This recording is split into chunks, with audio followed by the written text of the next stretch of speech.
Hi everyone, my name's Brody, and on today's episode of Brody's Learning Adventure, we'll be learning about expository writing, informative and explanatory texts. Expository writing is writing text that informs, describes, and explains. There are two main types. One, informative writing conveys information. It's writing that tells you about something. If you know a lot about birds, stars, baseball, or anything else, and you would like to share that knowledge with others, you want to do some informative writing. 2. Explanatory writing offers explanations. It's writing that answers a question like, how does this thing work, or why is that thing like that? If you want to explain why the sky is blue, or how to fix a bike, or why Friday is called Friday, you'll do some explanatory writing.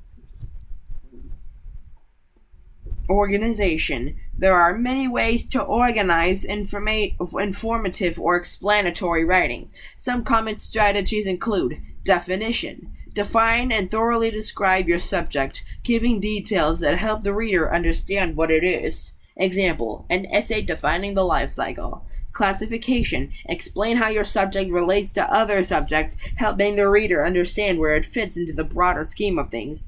Example, an encyclopedia entry explaining how one species of seagull relates to all other species of seagull around the world. Comparison and contrast. Describe the similarities and the differences between two subjects. Example, a history book that compares the way two different presidents led the country during a time of economic pressure, describing how they faced similar circumstances but responded to them differently. Cause and effect focuses on the causes behind events and their consequences. Example, a speech that lets kids know that if they begin to save small sums of money now, the interest on their savings will grow over time and provide them with more freedom when they get older. Once you have your overall structure, you can help get your point across by using other elements of organization, such as formatting, headers, or section titles that let people know where they are and what's coming next. Graphics. Charts and tables that show information visually or can display information that supports the text. Instead of reading you the example, I'm going to show you the example. Here's the example of graphics.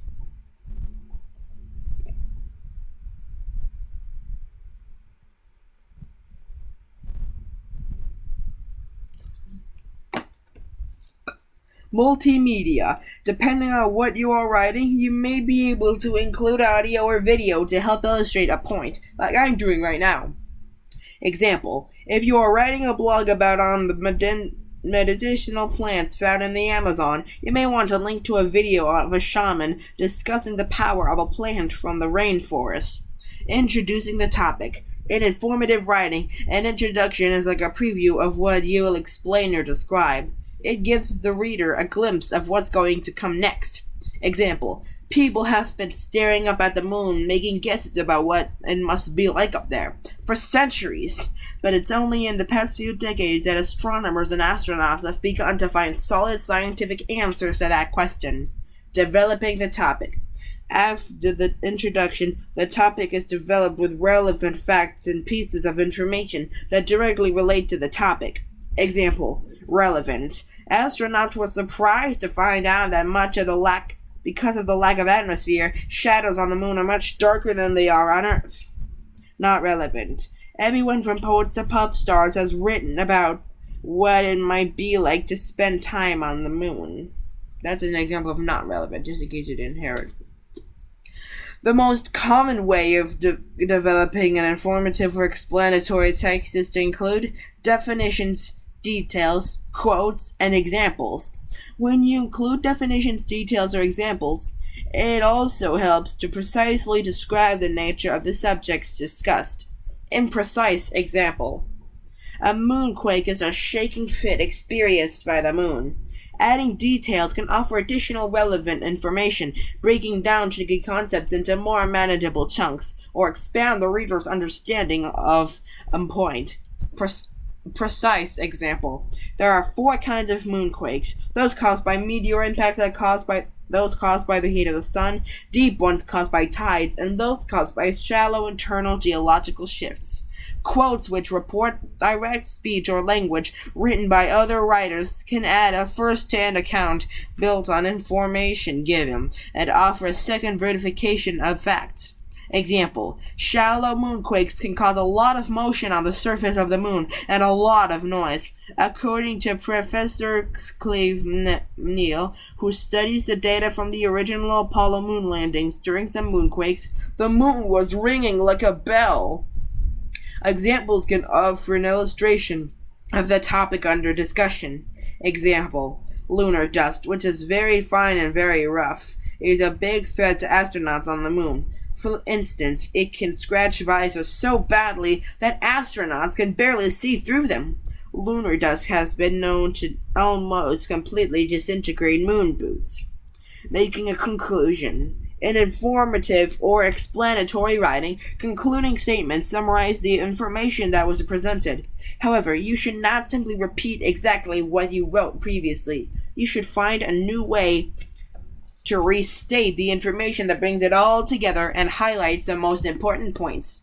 Example, poets and pop stars might have thought there would be no need to dream about the moon after astronauts brought back reports from the surface, but with super dark shadows, moonquakes, and strange lunar dust, there's even more to dream about that than ever before. Conclusions can also invite the reader to get involved in the topic, like at the end of a persuasive piece or argument. They can suggest further steps to learn more too, such as an informative text. Use just the right words. Transitional phrases and signal words. You can use all the transitional phrases and signal words you use in writing arguments to write informative and explanatory texts too, but instead of their job being to transition between claims, reasons, and evidence, they will show the relationship between ideas and information. Domain-specific vocabulary. Domain-specific vocabulary are words that are used for a particular topic. Certain professions and groups use special vocabularies which are called jargon. Doctors use medical jargon. Lawyers use legal jargon. Engineers and computer programmers use technical jargon. If you write about a world that uses jargon, you can use their domain-specific vocabulary. However, be careful with jargon. Your audience may not know domain-specific words. If the vocabulary is not common knowledge, explain the word or phrase's meaning. Example, the carnival workers would sometimes enjoy an abba-dabba carnival lingo for dessert, cooked up in the carnival cookhouse before going to bed.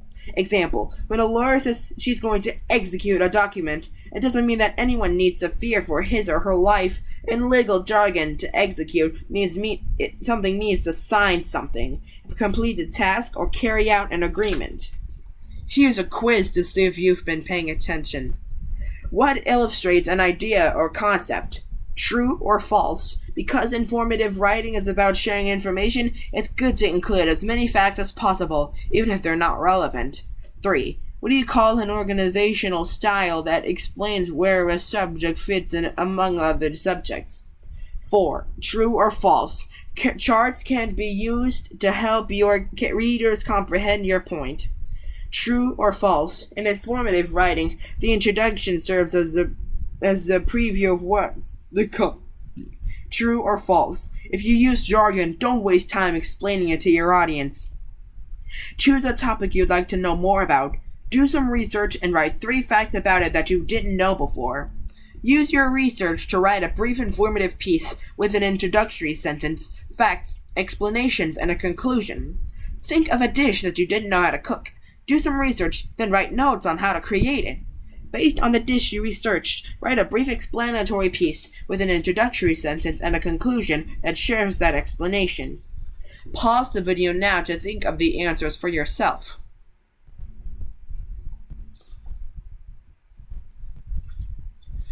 On to the answers. 1. Example.